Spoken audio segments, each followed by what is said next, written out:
We've looked at wide-angle lenses, which have focal lengths up to 30 millimeters to 35 millimeters.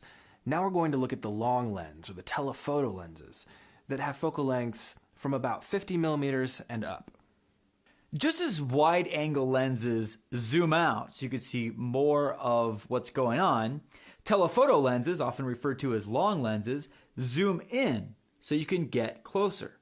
And also in the same way that wide-angle lenses tend to expand subjects, so it expands the distance between objects, telephoto lenses or long lenses tend to compress the distance between subject and foreground and other objects in your scene.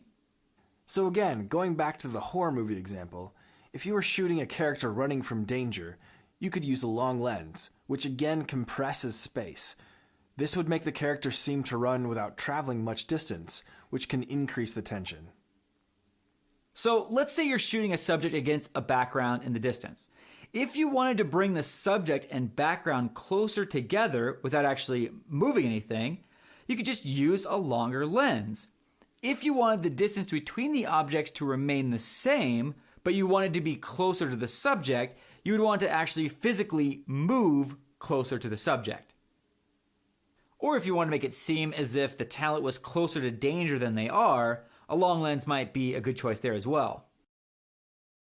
Another benefit of using a long lens is that you generally get a better shallow depth of field effect. If, for example, you wanted to create some beautiful bokeh, which is what we refer to as the out of focus areas of the image, then you'd probably want to use a longer lens for that. Wider lenses have a really tough time getting beautiful bokeh regardless of what other camera settings you're using.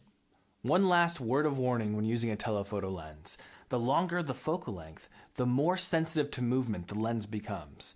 So if you're dialed in on a long focal length and you're moving a little bit and you may not feel it that much, the lens is really going to see that shakiness.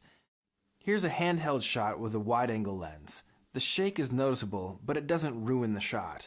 Here's the same exact shot with a really long lens, and the shake makes the shot unusable as it is.